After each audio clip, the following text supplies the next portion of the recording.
Bonjour à tous, bienvenue sur le Figaro TV. Est-il vraiment opportun de lancer un débat sur la fin de vie à l'heure où la dette explose, à l'heure où l'hôpital implose?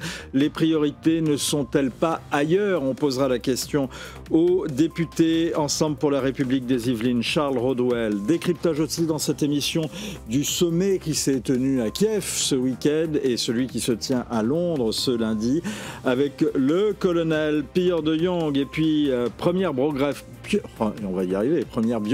et première révélation autour de Léon XIV. Le journaliste Christophe Henning lève le voile sur qui fut Robert Francis Prévost. Il nous donnera également sur la première allocution du souverain pontife à la presse son point de vue.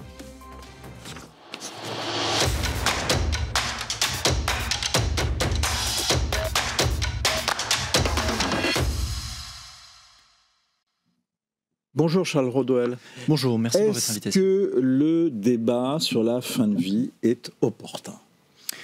Je crois qu'en tout cas ce débat se pose depuis maintenant 5 ans, voire plus, que c'est un texte qui revient au Parlement dans des Est-ce que ça suffit à justifier une opportunité? C'est-à-dire qu'il y a une volonté de mettre un texte sur cette question-là, mais on pensait qu'avec la loi Claes-Leonetti, l'affaire était réglée, qu'on avait fait quand même le tour de la question.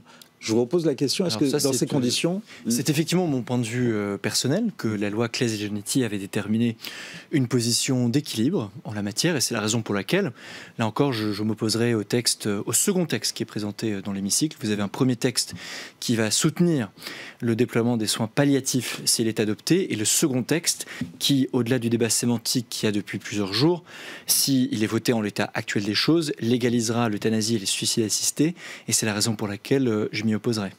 Alors, beaucoup de choses dans ce que vous venez de dire. D'abord, il y a 2 textes. Quand est-ce que l'un et l'autre vont être présentés? Donc le premier texte est présenté en séance dans l'hémicycle cet après-midi. Ça, c'est le texte sur les soins palliatifs. Absolument. Qui est destiné, entre autres, à garantir par la loi le déploiement des soins palliatifs sur l'ensemble du territoire français. Vous vous rappelez, vous le faites souvent, qu'il y a une quarantaine de départements aujourd'hui qui n'ont pas accès, dont les habitants n'ont pas accès aux soins palliatifs ou pas suffisamment accès. C'est un enjeu très important pour ma circonscription, par exemple, pour les Yvelinois qui connaissent l'Institut Claire Demeure qui a fermé avec le transfert de l'unité de soins palliatifs à l'hôpital de la Porte Verte qui a dû être réduit. On sait bien chez nous que l'accès aux soins palliatifs est aujourd'hui trop limité. Pourquoi d'ailleurs ces unités de soins palliatifs ont été soit supprimées, soit réduites? C'est une question de budget, tout simplement. C'est-à-dire que nous n'avons pas fait des soins palliatifs une priorité ces dernières années, malgré le vote de la loi Claes-Leonetti. Et moi, c'est la conviction qui est la mienne, c'est de dire, avant même d'ouvrir le débat sur l'euthanasie, sur le suicide assisté, nous devrions, ne serait-ce qu'en tant que parlementaires, nous assurer que la loi est bien mise en œuvre. La loi que nous avons votée, moi je n'ai pas votée parce que je n'étais pas député à l'époque, ça fait si longtemps, que la loi qui a été votée par nos prédécesseurs est bien appliquée. Ce n'est pas le cas aujourd'hui de celle sur le déploiement des soins palliatifs. Ça me semble donc être la priorité absolue. Il y a un second texte, vous le dites, donc, qui, je reprends votre terme, en l'état actuel, reviendrait à légaliser l'euthanasie. Ce texte lui-même est présenté aujourd'hui en séance aux députés, ou quand le sera-t-il? Alors, il le sera présenté dès la fin du premier texte. Donc on a du mal à évaluer le jour précis, tout simplement parce que selon le nombre d'amendements déposés, selon l'accélération ou non du premier texte, le second texte arrivera dans un deuxième temps. Et moi, pour le coup, c'est une chose que je reconnais au Premier ministre, François Bayrou, c'est d'avoir fait présenter à l'Assemblée 2 textes différents. C'est un sujet qui me semble important, tout simplement parce qu'il aurait été extrêmement inopportun. Il voulait présenter 2 textes différents, mais finalement, ils sont présentés dans la foulée l'un de l'autre. Oui, mais au final, ça permet quand même de ne pas cannibaliser le sujet des soins palliatifs dans le combat idéologique concernant l'euthanasie et les suicides assistés, la directive à mourir. Ce sont 2 sujets différents. Et je vous répète une nouvelle fois ce que je vous disais en début d'entretien. La raison pour laquelle je m'opposerai à titre personnel, comme beaucoup d'autres de mes collègues dans mon groupe et dans le bloc central, même si je respecte le point de vue de ceux qui soutiennent la directive à mourir, c'est une question de priorité, nous n'avons pas encore mis en application la loi sur le déploiement des soins palliatifs dans l'ensemble du territoire français. Et de deux, ce qui explique que le champ d'application de l'aide active à mourir restera restreint dans les années qui viennent, à mon avis, se trompe. Je respecte leur point de vue, mais si nous légalisons l'aide active à mourir, le champ d'application s'élargira quoi qu'il arrive dans les années qui viennent, et nous nous retrouverons dans la situation de la Belgique et du Canada dans les années qui viennent, n'en déplaise à ceux qui combattront l'évolution du champ d'application. Qu'est-ce qui vous fait penser ça ? Parce que je vois, on ne peut pas dire qu'on n'a pas su. On a vu les exemples très concrets qui ont été mis en œuvre dans les pays qui ont légalisé il y a bien des années déjà l'aide active à mourir. Les députés de l'époque, de bonne foi, considéraient que le champ d'application ne s'élargirait pas, qu'il n'y aurait pas de dérive. Et ce que l'on constate, c'est qu'en Belgique, au Canada, dans l'État de l'Oregon et ailleurs, le champ d'application de la loi s'est élargi de manière presque inévitable sur les années qui ont suivi, ce qui fait qu'on se retrouve dans une situation où désormais le débat belge se concentre sur l'aide active à mourir pour les mineurs. Est-ce vraiment un progrès social et sociétal ? Je ne crois pas. Pourtant, Catherine Vautrin, la ministre de la Santé, promet un texte, une loi strictement encadrée. Lors du dépôt du premier texte, avant la dissolution, le texte était strictement encadré en rentrée en commission des affaires sociales, en sortie de commission, avaient été déposés des amendements pour légaliser l'aide active à mourir pour les mineurs de 15 ans sans consentement des parents. Ce n'est pas le cas dans le texte actuel, mais il est inévitable qu'il y a des amendements, et tout le monde peut les retrouver en ligne, qu'il y a des amendements qui proposent des dérives comme celle-ci. C'est la raison pour laquelle il n'y a aucune garantie, à mon avis, à titre personnel, que ce texte soit limité. Il y a une extension, effectivement, depuis que ce texte est rentré en commission des affaires sociales, dans commission mixte paritaire, il y a eu une extension effectivement du champ d'application. On va sans doute y revenir. Mais, encore une fois, la ministre dit, malgré cette extension, la loi sera strictement encadrée. Est-ce que, quel est votre point de vue ? Est-ce que vous pensez, est-ce que vous faites confiance à la ministre ? Est-ce que vous faites confiance au gouvernement pour mettre, ou en tous les cas, faire en sorte qu'il y ait des amendements qui limitent ce qui a été voté en commission mixte paritaire. Alors, ce qui est certain, c'est que je ne remets absolument pas en cause la volonté du gouvernement de me proposer un texte extrêmement restrictif. Et d'ailleurs, s'il est malheureusement adopté, ce sera probablement un texte, je l'espère, qui sera restrictif. Ce que je déplore, et ce que je me permets de signaler, c'est que mon avis, ma conviction, c'est que même si nous adoptons un texte restrictif, un texte restrictif, ça suffit pas pour vous. Il sera nécessairement élargi dans les mois, dans les années qui viennent par de nouvelles propositions de loi.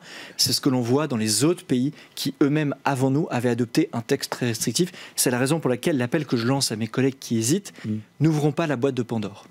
Il y a beaucoup de collègues qui hésitent. Beaucoup, et moi je respecte leur point de vue. Je vais même vous dire... Mais est-ce qu'ils en ont un ? Oui, ils en ont un. En fait, il y en a beaucoup qui, peut-être jusqu'à présent, ne s'étaient pas nécessairement posé la question, mais fort heureusement, il est temps enfin, et je pense qu'il faut saluer la mobilisation de toutes les associations, quel que soit d'ailleurs leur point de vue, et de tous les citoyens qui nous écrivent. On voit bien que c'est un sujet qui touche à l'intimité des gens. Vous allez peut-être me poser la question sur le référendum. Il y a un paradoxe.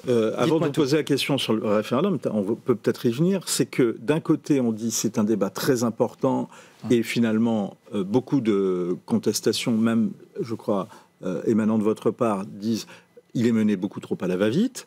Et deuxième chose, on dit c'est quelque chose qui nous concerne tous.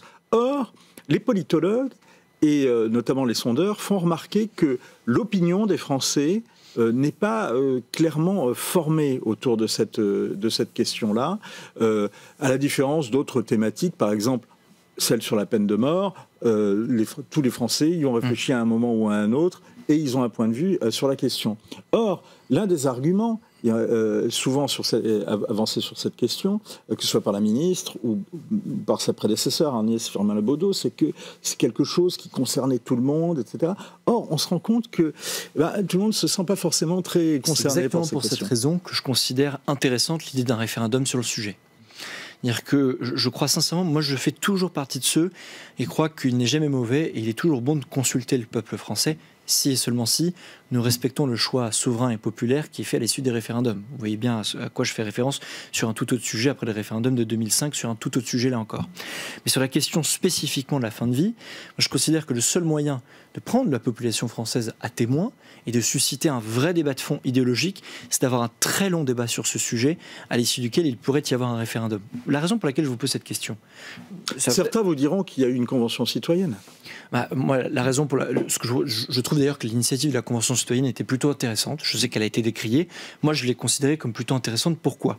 Parce qu'en tant que parlementaire qui représente une circonscription de 117 000 habitants, je me sens plutôt légitime, parce que j'ai été élu par le suffrage populaire direct, de présenter un point de vue pour l'ensemble de ma circonscription sur un sujet comme l'emploi, la taxation, les réformes du travail, les réformes de l'État.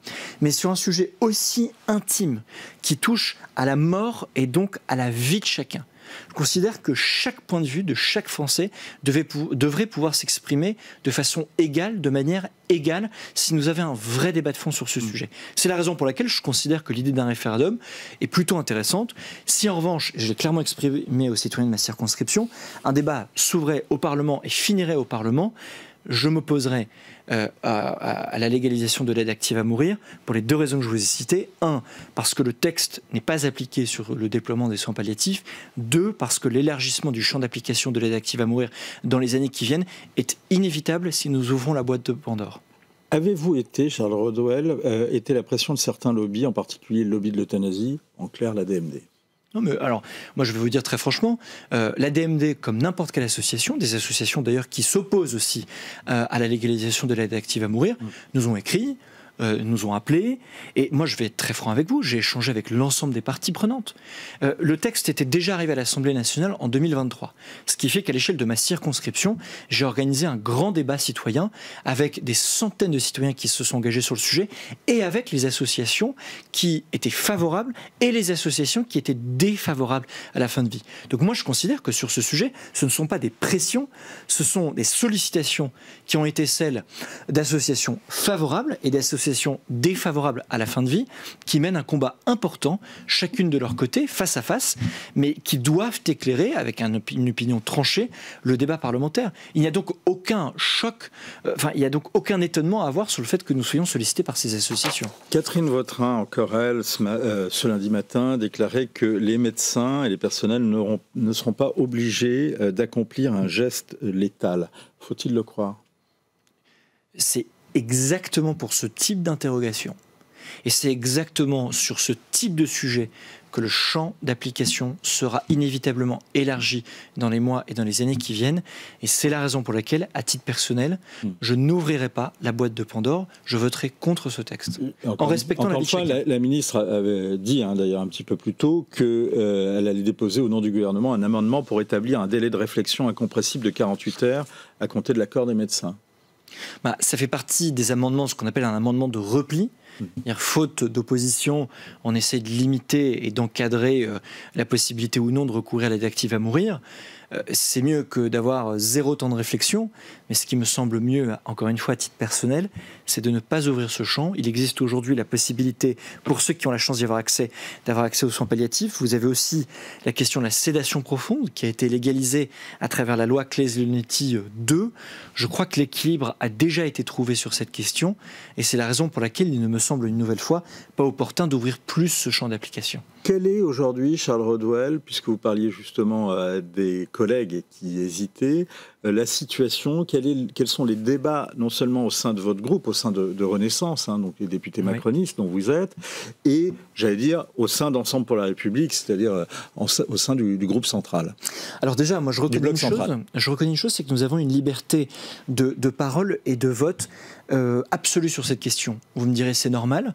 Moi, quand je constate d'autres groupes parlementaires, notamment sur la gauche de l'hémicycle, je vois que ce n'est pas si normal que ça, parce que malheureusement, il y a une forme de dictature de la pensée chez certains groupes parlementaires. Une dizaine de socialistes, eux, sont contre cette légalisation. Je n'évoquais pas forcément le socialiste, je crois que vous ne serez pas étonné, la France Insoumise notamment. Ce que je constate, et vous citez l'exemple des socialistes, c'est que les hésitations et les oppositions sont transpartisanes. Vous prenez quelqu'un comme Dominique Potier qui s'opposera à ce texte, incarne parfaitement cette opposition l'opposition, y compris chez les socialistes. Chez nous, je lisais ce matin dans les colonnes de votre propre média, en papier, qu'une personne comme Agnès Firmin-Lebaudot considérait que le débat serait beaucoup plus serré que ce qu'il n'en a l'air aujourd'hui dans l'opinion publique. Je suis intimement convaincu qu'elle a raison, que le vote sera serré sur une question comme celle-ci. C'est la raison pour laquelle tous ceux qui nous écoutent, que vous soyez favorables et que vous soyez défavorables à ce texte, n'hésitez pas à solliciter votre député afin de l'éclairer sur le choix de conscience qu'il devra faire à l'Assemblée nationale. Quel est le rôle des mutuelles dans cette loi et dans cette volonté de légaliser l'euthanasie? Eh ben, c'est une excellente question et c'est une interrogation que je me pose aussi, figurez-vous.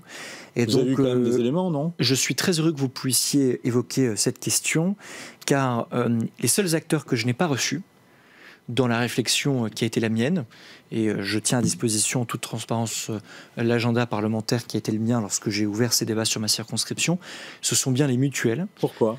Parce que je considère que l'enjeu je dirais, financier éventuel sur cette question est un enjeu qui n'est pas à la hauteur, si vous voulez, des enjeux d'éthique et des enjeux anthropologiques que constitue un débat sur la fin de vie.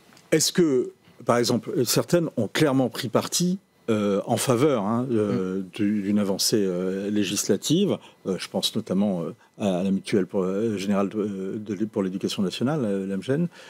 Est-ce que vous pensez que c'est pour des questions financières ou bien, comme le disent ces mutuelles, parce que c'est aussi dans l'ADN mutualiste, d'avoir des convictions, c'est plus par philosophie et conviction. Lorsqu'on aborde ce sujet, on peut rapidement être taxé de complot ou autre. Moi, j'invite juste chacun d'entre ceux qui se posent cette question à regarder ce qui a lieu au Canada. Aujourd'hui, vous avez 7% des morts chaque année au Canada qui sont dus à une aide active à mourir. Que l'on soit favorable ou défavorable, c'est un fait politique majeur. Et surtout, le gouvernement fédéral canadien publie maintenant depuis 2 ans chaque année les économies faites sur la protection sociale canadienne grâce à l'aide active à mourir. Il y a donc un enjeu financier qui a été posé en toute transparence par un pays comme le Canada, qui, à mon avis, serait judicieux de considérer dans le débat français actuel aussi. L'enjeu financier n'est pas un enjeu anodin, c'est un enjeu, à mon avis, qui n'est pas à la hauteur du débat anthropologique, mais qui est peut-être posé par certains acteurs qui nous sollicitent. Je n'accuse aucune mutuelle in situ personae de ce débat, mais à mon avis, il y a aussi cet enjeu qui motive un certain nombre d'acteurs qui peuvent solliciter certains députés. Pour ma part, n'ai situé mon cas de conscience uniquement sur un enjeu anthropologique et civilisationnel qui, à mon avis, est extrêmement important sur cette question, en respectant bien sûr la vie de chacun. Même si les amendements maximalistes qui ont été déposés en commission des affaires sociales, notamment par la France Insoumise, étaient écartés, je vous suis, ce texte ne vous paraît pas pertinent au regard de ce qu'apporte la loi Claes-Leonetti, hein? Moi, je considère, oui, pour vous résumer bien ce que je pense, la loi Claes-Leonetti détermine une position d'équilibre qui me semble louable pour chacun d'entre nous. Précisément, qu'allez-vous faire et qu'allez-vous demander dans ces débats? J'ai déposé 90 amendements sur tout un tas de sujets, des amendements de suppression d'articles et des amendements, ce qu'on appelle des amendements de repli. Les amendements de repli, c'est ce que je vous expliquais, c'est que si mon amendement de suppression de l'article n'est pas adopté, c'est un amendement qui permet de réduire l'effet de la loi, mais les amendements que je défendrai principalement, c'est les amendements de suppression, au même titre que mes collègues tels que Philippe Juvin, Annie Vidal et autres les soutiendront également dans l'hémicycle. Des manifestations sont prévues ce lundi soir dans toute la France contre ce projet de loi. Est-ce que vous avez prévu de vous y rendre?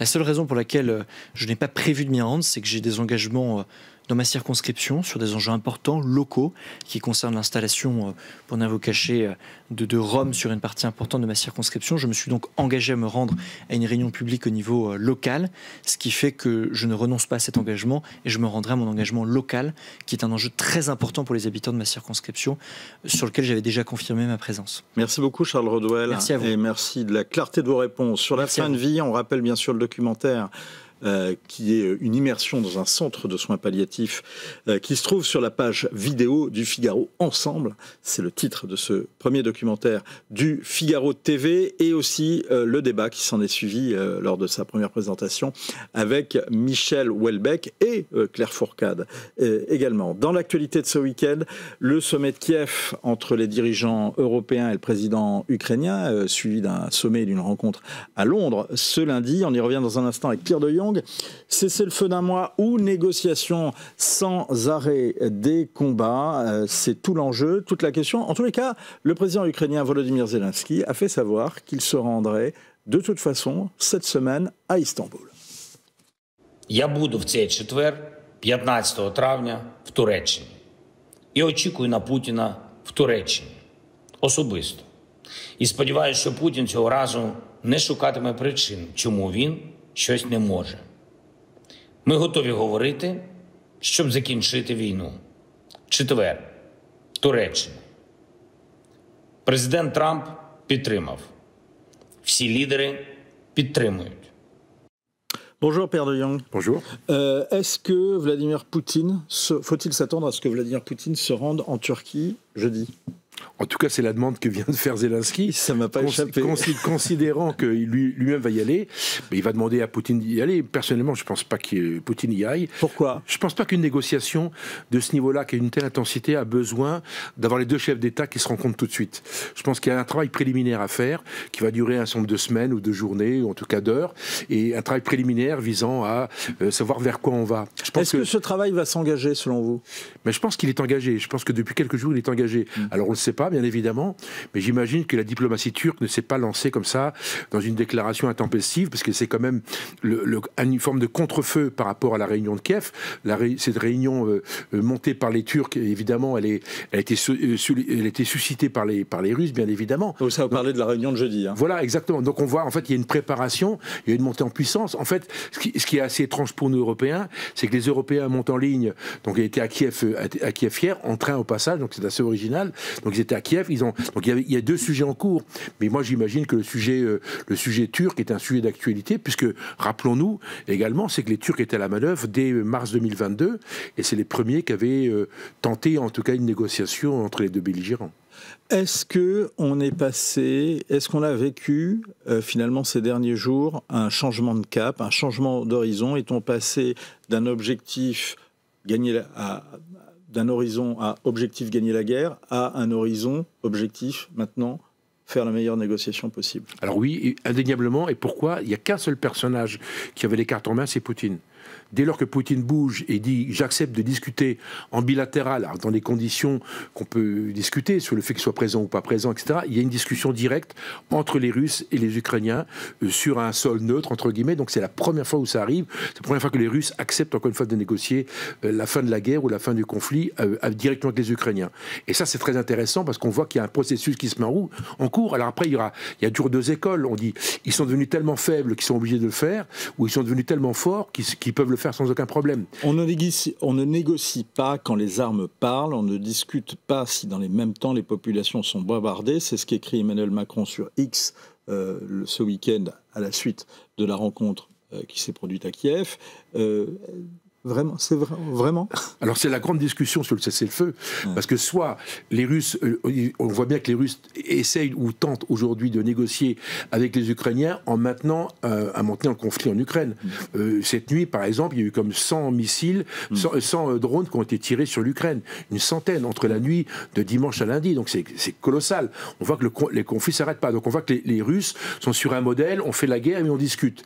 Le modèle des Européens, c'est le modèle inverse, c'est celui du président Macron, et les Européens qui sont rencontrés à Kiev, c'est de dire on ne peut pas commencer à discuter tant qu'il n'y a pas un cessez-le-feu sur le terrain. Quel est le point de vue qui peut l'emporter?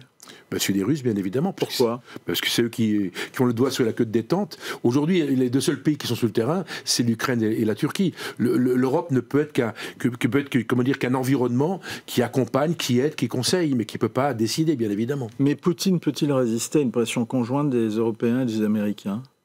Alors, je ne pense pas que les Américains soient très allants sur le sujet. Je pense qu'ils favorisent. En tous les cas, Trump et les États-Unis ont donné quitus aux Européens et dans cette demande d'un cessez-le-feu préalable. Moi, j'ai une vraie question. Enfin, c'est une très bonne question.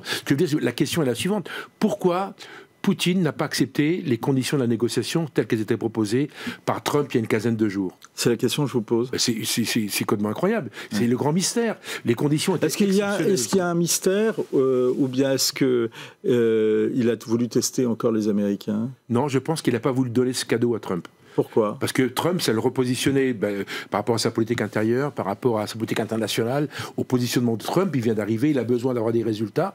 Et je pense que Poutine, dans une espèce de machiavélisme qu'il partage au passage avec les Chinois, je pense qu'il y a une forme de machiavélisme qui fait qu'ils ne lui ont pas donné la possibilité de briller en disant, vous voyez, les Russes acceptent telle condition. Ou bien est-ce que Poutine n'a pas voulu montrer aussi qu'il ne voulait pas se rallier à une alliance avec les Américains, mais qu'il restait dans une alliance avec les Chinois? Oui, c'est ça, il y a une forme de machiavélisme, une forme de choix définitif, une espèce de monde... Ce serait un échec pour Trump. Oui, mais alors c'est un échec pour Trump. En même temps, Trump pourra toujours dire que la mécanique intellectuelle de Poutine s'est mise en route dans le domaine de la négociation grâce aux propositions américaines. Ce serait un échec pour Trump de ne pas remettre la Russie dans le camp américain dans sa guerre avec la Chine. Alors, j'en suis pas tout à fait sûr. Parce qu'aujourd'hui, on est dans un monde tellement mercantile, je pense qu'il y a très concrètement, je pense que les Américains ont comme stratégie de se rapprocher des Russes d'une façon ou d'une autre. Et cette stratégie, elle est commerciale, économique et financière. Elle n'est pas seulement militaire. Donc, bien évidemment, je pense qu'une stabilisation du combat, une forme de, de calme relatif sur cette partie du monde permettra aux Américains de revenir. La reconstruction, qui va la faire? Les Américains principalement, les Européens. Donc, on va investir des milliards d'euros, des milliards de dollars, et on va réinvestir évidemment en Ukraine et évidemment en Russie. Il y aura un équilibre, il y aura une espèce de parité dans les investissements. Et encore une fois, les Américains joueront tout leur rôle. Est-ce que les Russes ont encore les moyens de tenir une guerre longue? Alors c'est une sacrée question d'actualité, parce qu'en fait elle répond indirectement au changement de posture de Poutine. Et c'est ça, c'est la partie faible, la partie haute. La partie faible de dire ils sont devenus tellement faibles qu'ils sont obligés de négocier, ils sont devenus tellement forts qu'ils peuvent négocier. Donc votre question viserait à dire qu'ils sont devenus relativement faibles, donc pour eux il y a urgence à négocier. Moi j'en suis pas sûr. Ouais, pourquoi? Parce que je pense que l'économie de guerre russe elle donne à fond. Premier point, donc c'est local. Ils fabriquent des chaînes, ils fabriquent des munitions, ils ont tout ce qu'ils veulent. Globalement, l'armée russe est en pleine montée en puissance, qui pour nous, Européens, finira par nous poser un problème, parce qu'une armée russe trop forte à nos frontières, il va falloir trouver une solution, il va falloir rééquilibrer. Ça, c'est le premier point. Le deuxième point, c'est qu'ils ont une profondeur stratégique grâce aux Chinois, qui est incroyable. On l'imagine pas, nous, en Europe. Mais en fait, la politique euro-asiatique qui a été mise en place par Poutine, elle porte ses fruits. Et on voit bien que les discussions, le 9 mai, la relation Xi Jinping et Poutine, elle est pas seulement paradoxale, elle est incroyable, elle est fondamentale, elle transforme totalement les rapports de force dans le monde. Vous avez trois grands dans le monde, les Américains, les Russes, les Chinois, et vous avez, parmi ces trois grands, il y en a deux qui ont fait une alliance de fait et qui durera un certain temps. Il faut savoir que cette guerre, dans la discussion à trois, il faut être le deuxième. Oui, et puis mais il y en a toujours un qui est brimé. Là, en l'occurrence, ça va être Trump, parce que Trump en a peut-être fait un peu trop, mais en même temps, il y a ces trois grands pays, ces trois grandes zones se reconnaissent le droit de dominer le monde. Et ça, c'est un autre sujet. C'est cette espèce de dérèglement général qui se met en place à cause de Trump, à cause de Poutine, un peu Xi Jinping avec Taïwan. Donc on voit bien qu'aujourd'hui, ces trois grands considèrent qu'à terme, ils modifieront les frontières et les rapports de force. L'armée russe, selon en tous les cas l'armée ukrainienne, aurait perdu 1170 soldats en une journée. Quelle est la situation exacte sur le terrain, Pierre de Jong? Alors, sur le terrain, c'est aussi très étrange. En fait, il ne se passe pas grand-chose du point de vue terrestre, très concrètement. Vous avez trois zones. La zone de Zaporijia, où il ne se passe pas grand-chose. Une zone nord, pour faire court, dans le Donbass. Puis une zone extrême nord, vers Soumy, à la frontière de la région de Koursk, etc. Aujourd'hui, les Russes progressent, je dirais, centimètre par centimètre. La dernière opération, c'est la semaine dernière. La direction de Pokrov, ça fait 6 mois qu'ils sont devant Pokrov. Alors, Pokrov, c'est une espèce de zone, c'est un château fort que les Ukrainiens tiennent. Et honnêtement, les Russes n'ont plus Wagner pour perdre des vagues d'hommes, et 30 000 hommes. Rappelons-nous, Bakhmout, les Russes perdent 35 000 hommes, ce qui est absolument incroyable. Aujourd'hui, ce n'est plus le cas. Donc sur le front, c'est stabilisé. Par contre, dans tout ce qui est aérien, tout ce qui est drone, tout ce qui est missile, c'est open bar. Je veux dire que c'est toutes les nuits, tous les jours, il y a des villes qui sont bombardées. La ville de Kherson. Mais quel est le but tactique de ce genre d'opération? Alors il y en a deux. Le premier, c'est l'imaginer, un but imaginaire qui est le fait que les populations vont finir par céder. On sait que les populations ne cèdent jamais avec des bombardements, rappelons-nous Londres, etc. Parce que c'est comme ça. Au contraire, ça densifie l'envie de se venger, etc. Donc c'est le premier point. Et puis le deuxième point, une espèce Et pourquoi d'ailleurs les stratèges militaires continuent de recourir à cette tactique qui est visiblement, d'après ce que vous dites, très contre-productive? Alors, oui, mais en même temps, ça économise les hommes.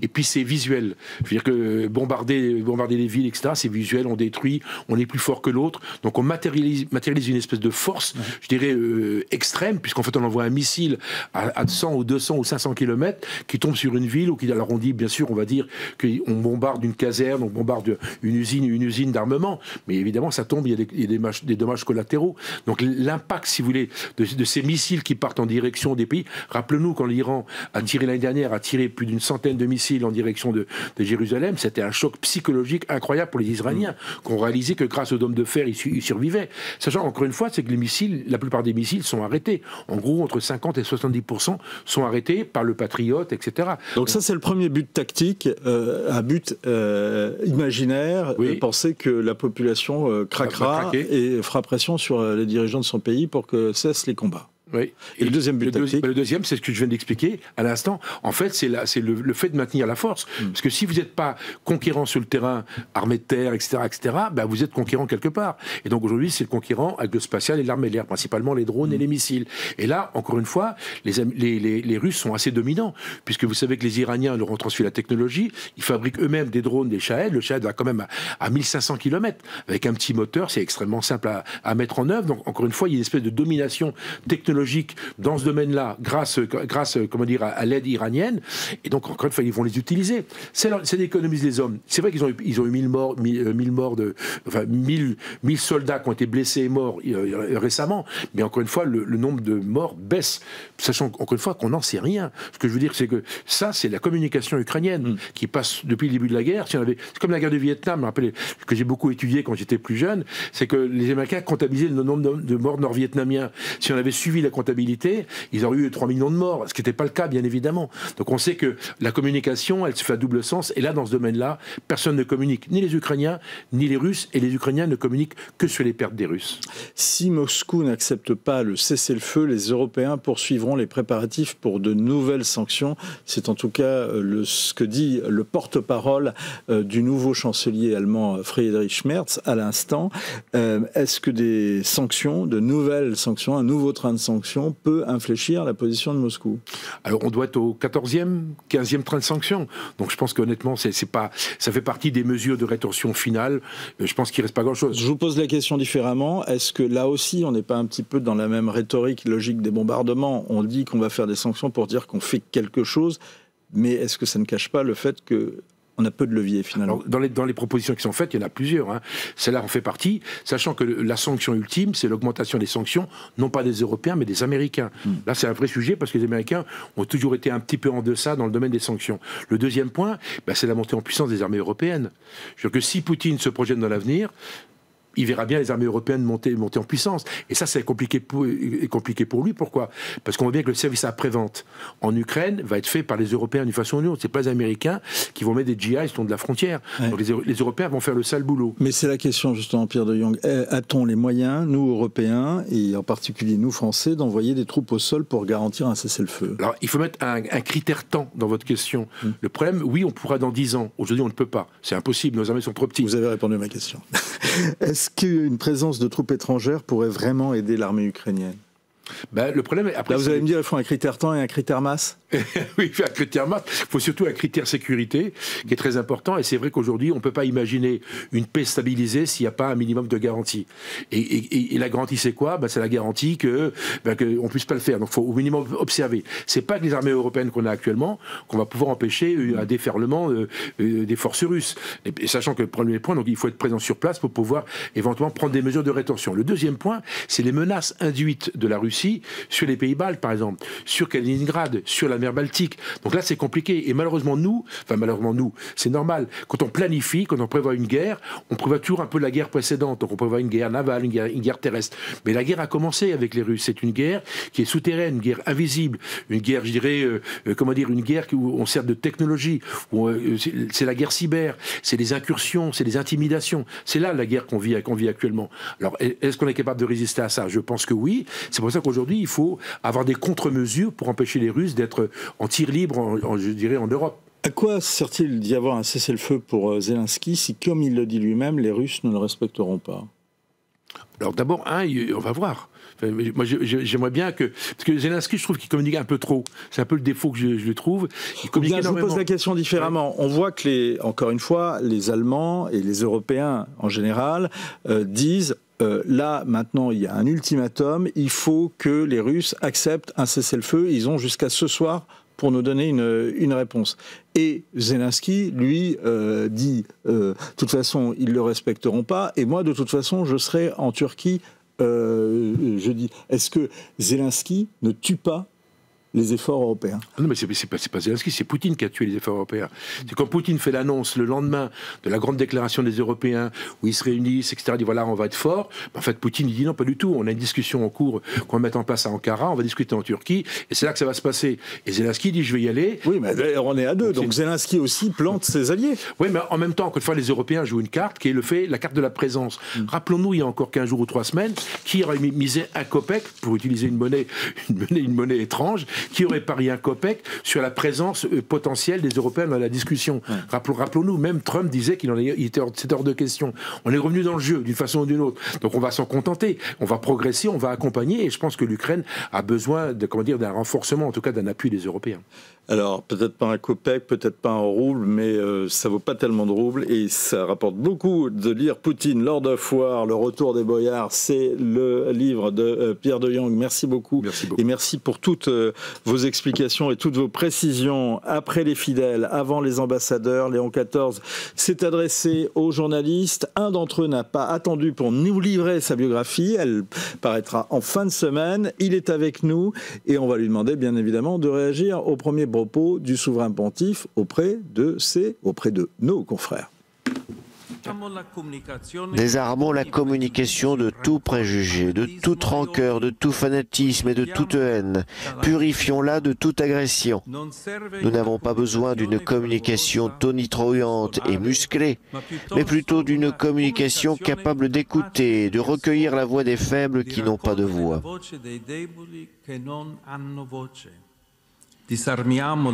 Désarmons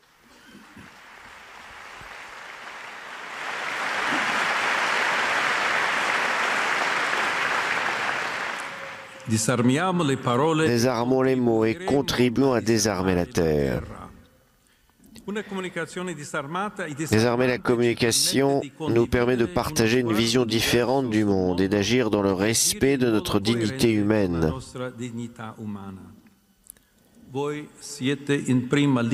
Vous êtes en première ligne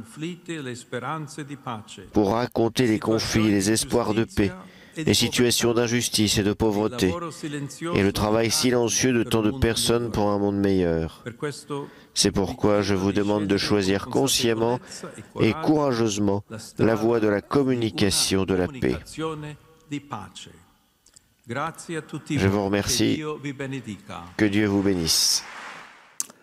Bonjour Christophe Henning. Bonjour, bonjour. Que retenez-vous de ces premières déclarations à la presse et qui sont les nouvelles déclarations du pape Léon XIV? Écoutez, voilà, on sent déjà dans ces nouvelles prises de parole cet appel à la paix. C'est manifestement le pape de la paix. Et quand il le décline... il aurait pu s'appeler Benoît XVII dans ce cas-là, parce que c'était Benoît XV, le pape de la paix. Et c'est aussi parce que c'est une paix qu'il revendique, qu'il réclame, qu'il demande. Au niveau international, on l'entend là ce matin avec la conférence de presse, mais c'est aussi la paix au sein même de l'Église, et la paix aussi dans les questions sociales, sociétales. Cet homme de dialogue qui veut véritablement, faire de la paix son pontificat. Est-ce que vous qui avez étudié sa biographie, étudié sa vie, vous avez été étonné du choix de ce nom de Léon XIV? Écoutez, à la fois c'est étonnant et en même temps tellement évident maintenant quand on commence à l'entendre parler. Il fait de l'héritage de Léon XIII et de Rerum Novarum, donc de cette encyclique qui place un petit peu la dimension sociale de l'Église, il fait le cœur de son pontificat, dans ce sens où, c'est ce que j'essaie de vous expliquer sur la paix, c'est-à-dire une ouverture sur l'ensemble des questions qui peuvent se poser dans le monde contemporain. Que sait-on de ce conclave? Que parvient-on à savoir vraiment de ce conclave qui a porté Léon XIV au pontificat suprême? Alors c'est difficile de le savoir puisqu'effectivement il y a cette règle du secret qui s'impose aux cardinaux, qui le respectent plus ou moins. Donc, alors ce que moi j'ai pu en recueillir, c'est aussi ce qu'en dit le cardinal Jean-Paul Vesco, archevêque d'Alger, qui a été interviewé par le Figaro TV. Exactement, et qui fait la préface de mon livre.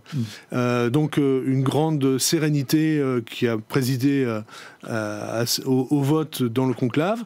En même temps, effectivement, comme vous le dites, il y a des informations qui pourraient laisser penser qu'il y a eu des arrangements et autres, mais de toutes les façons, un scrutin ne se fait pas autrement qu'en dégageant une majorité. Et je pense que c'est un peu aussi ce qui s'est joué derrière cette porte de la chapelle Sixtine. Alors vous avez publié en cette fin de semaine la première biographie, une des premières biographies du pape Léon XIV. Comment on travaille justement pour publier d'abord une biographie en un temps si court?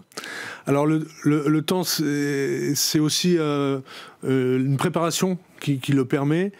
Préparer déjà ce qui concerne les grands dossiers qui attendent le pape, les défis qu'il va devoir affronter, et puis aussi toutes les sources d'informations que j'ai pu aussi recueillir et vérifier permettent de dresser un portrait. J'allais dire un portrait chinois, c'est un petit peu... un portrait robot. Quelle différence entre le portrait chinois et le portrait robot? J'en sais rien, en tout cas. C'est, si je puis me permettre, un pulse qui demande bien sûr à être complété. L'intervention lors de cette conférence de presse est intéressante. Son intervention dimanche midi aussi, où il s'engage résolument encore pour dénoncer tous les conflits qui meurtrissent la Terre. Donc voilà, j'ai travaillé à partir de tous ces éléments pour pouvoir dégager aussi le caractère de ce nouveau pape. Alors, qu'est-ce que vous avez justement dégagé? Peut-être une question auparavant. Pourquoi attendre autant pour être intronisé? Ses prédécesseurs, en particulier Benoît XVI et le pape François, avaient été intronisés au bout de 5-6 jours. Là, on attend quasiment 10 jours avant de faire la grande messe d'intronisation. Oui. Qu'on pourra suivre en direct sur le Figaro TV, néanmoins. L'essentiel, c'est effectivement de pouvoir la suivre. Alors, la situation sur le Figaro TV, encore plus. Encore plus. La situation pour François était différente, puisqu'il y avait cette démission qui avait déjà été annoncée par Benoît XVI et qui prenait effet quelques semaines plus tard. Donc, il y avait déjà eu du temps qui s'était passé, puis le conclave. Donc, il n'allait pas non plus laisser traîner. Simplement, je pense qu'il y a eu pour les funérailles du pape François ce grand rassemblement international avec de nombreuses délégations présentes. Je pense que pour la messe d'intronisation, ce sera un peu la même chose. Peut-être qu'il ne fallait pas non plus surcharger le calendrier. Et puis en plus, c'est une supposition simplement, mais peut-être que le souhait du pape Léon XIV, c'est aussi d'associer les cardinaux, de laisser le temps aussi aux autres représentants des dignitaires religieux de venir, aborder ça de façon tout à fait sereine, et ça c'est vraiment la marque qu'il est en train de donner à son pontificat. Que nous enseigne précisément sa biographie? Cette sérénité? Dans la biographie, moi ce que j'aime bien, ce que j'ai découvert de lui, c'est cette capacité à prendre du recul. C'est à la fois ça va être un peu compliqué, mais c'est l'homme qui sait décider, mais qui va d'abord réfléchir, qui va écouter avant de parler. Ça, c'est très intéressant comme qualité, parce que généralement, ce sont deux qualités qui sont opposées. On l'a d'ailleurs, un de ses prédécesseurs, qui a pourtant été canonisé, qui est Paul VI, se voyait reprocher d'être beaucoup trop dans la délibération et pas assez dans la décision. Comment parvient-il justement à faire les deux ? Alors que son prédécesseur, le pape François, on avait plutôt tendance à lui reprocher l'inverse. Voilà, la grande différence, sur le fond, Léon XIV sera d'accord sur beaucoup de choses avec le pape François. Sur la forme, il y a effectivement une autre manière de faire. On sent un homme qui veut apaiser les questions, qu'elles soient internes à l'Église ou qu'elles soient internationales. C'est là où c'est, je pense, c'est aussi pour ça que le pape François l'avait appelé auprès de lui pour gérer la nomination des évêques. Et pas seulement parce que le dicaster pour les évêques gère les nominations, mais gère aussi l'accompagnement, voire le contrôle des évêques dont il devait s'occuper. Vous dites sur le fond, il sera d'accord avec beaucoup de choses du pape François. Sur lesquelles ? Alors, il sera d'accord sur les questions sociales. C'est-à-dire l'aide aux plus pauvres, la question des migrants. Alors, sur la question de l'immigration, précisément, peut-être, est-ce qu'il ira aussi loin que le pape François sur ces questions-là ? De fait, sa manière d'intervenir sera sans doute très, très différente. Il y avait chez François presque une volonté de provocation, faire bouger, taper dans la fourmilière. On sent déjà que Louis XIV sera... Léon XIV. Louis XIV, mais vraiment... Ça sera une grande tentation, je pense, de ce pontificat. Léon XIV, je pense, sera dans une forme de revendication, d'explication, d'accompagnement de ces questions de la migration autre. Et puis en plus, il voit la migration sur un autre continent. Et donc là aussi, c'est une réaction un peu différente. C'est ce qu'il a déjà Donald Trump souhaitait un pape américain. Il n'est peut-être pas tout à fait satisfait de celui qui a été choisi par les cardinaux. Dans tous les cas, est-ce que vous pensez que ce sera un point qui sera un point très sensible et de vigilance, ses relations avec Donald Trump sur ce dossier-là ? Est-ce que c'est qu'une attention médiatique ? Il y aura forcément sur ce dossier-là une attention particulière, mais aussi abordée de façon, si ce n'est apaisante, soit cherchant véritablement dans un dialogue la possibilité de dire les choses, de les dire franchement, mais aussi d'une manière plus audible peut-être, tout comme ce sera le cas sur les questions de morale. Il y a une autre question qui est alors là, très interne à l'Église, mais qui a fait qui a soulevé pas mal de remous, en tous les cas dans les églises européennes et américaines, à la fin des années 2010, début des années 2020, c'est la question de la messe. Est-ce qu'il a fréquemment célébré, comme on peut le lire sur les réseaux sociaux, on va fact-checker avec vous, est-ce qu'il a fréquemment célébré la messe selon l'ancien rite, cette messe que le pape François a considérablement restreinte ?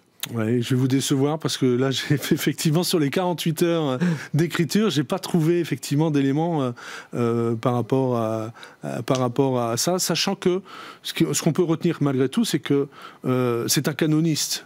Donc c'est quelqu'un qui connaît très bien ce qui est le cœur de la foi. Et comment elle peut être vécue par les fidèles. Quelle est sa position sur le sujet ? On la connaît ou pas ? Ce qu'on sait, par exemple, il est évident que sur les questions d'avortement, de fin de vie... je n'étais pas sur la question sociétale, mais sur la question liturgique, par exemple. Sur les questions liturgiques, quelle est sa position sur le sujet ?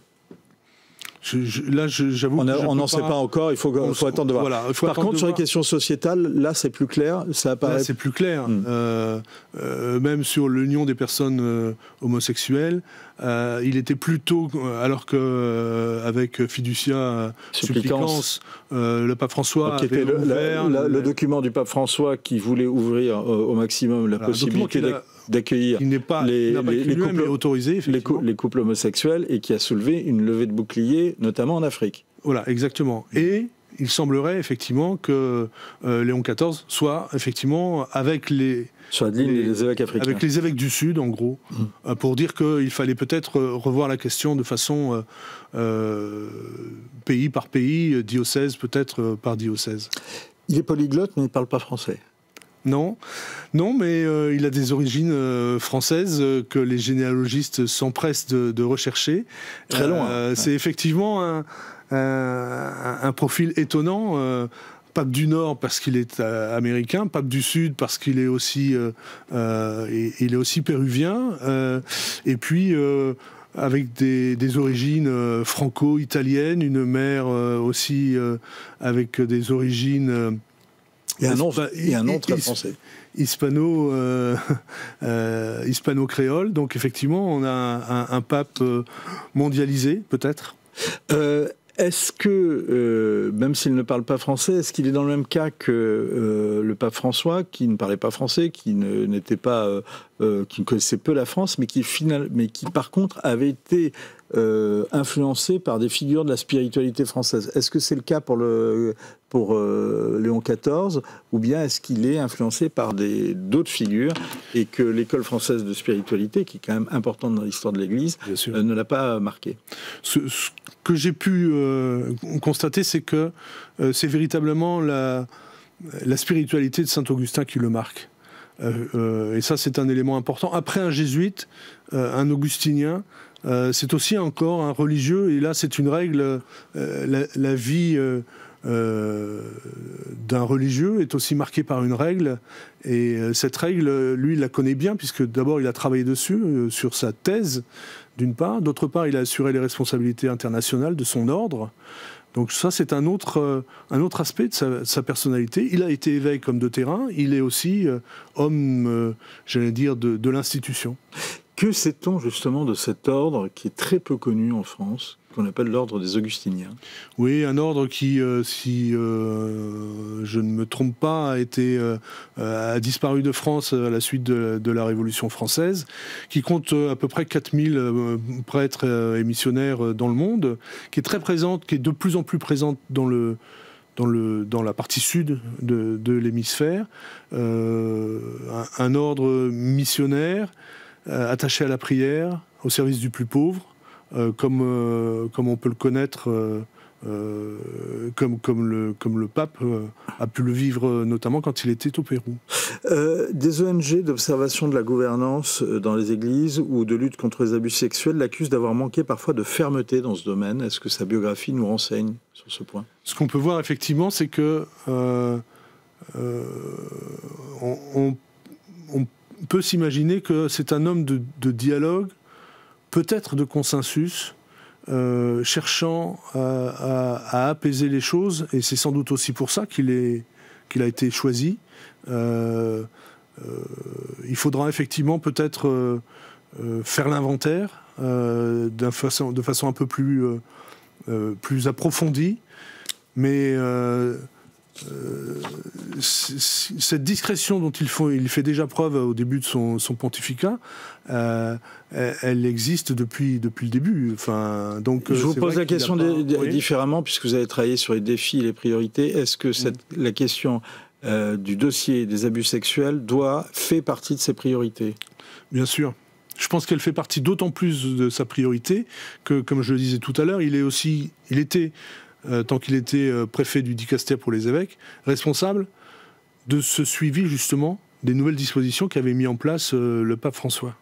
Quels sont les défis les plus urgents? Je pense que le défi le plus urgent à ses yeux, c'est l'unité de l'Église. Et d'apaiser, de recoller les morceaux. D'apaiser, de partir des fondamentaux de l'Église et de les exprimer de façon apaisée, apaisante, simple, sereine, confiante.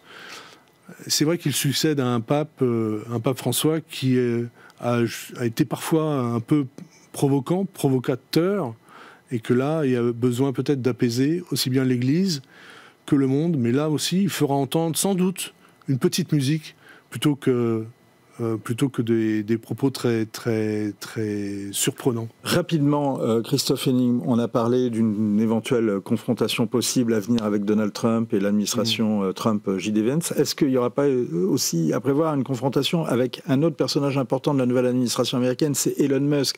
Il a dit qu'il avait choisi ce nom de Léon XIV parce qu'il y a d'autres défis, de nouveaux défis, et notamment ceux de l'intelligence artificielle. Je pense que le défi transhumaniste doit l'intéresser. Il sera forcément... Et puis, il a une formation de scientifique, puisqu'il est mathématicien. Donc, forcément, je pense qu'il aura cette attention aux conditions, en fait, de la révolution industrielle examinée par Léon XIII. On passe à la révolution numérique, qui sera sans doute un terrain sur lequel s'exprimera Léon XIV. Merci beaucoup, Christophe Henning. Léon XIV, le successeur inattendu, c'est aux éditions Artege. Les bonnes feuilles sont à découvrir, d'ailleurs, dans le Figaro Magazine en fin de semaine, et le livre en même temps disponible. Merci beaucoup, Christophe Henning, et merci et bravo pour avoir réussi à relever le défi. C'est pas évident. Merci beaucoup. Point de vue, c'est terminé. On se retrouve demain, même heure, même endroit.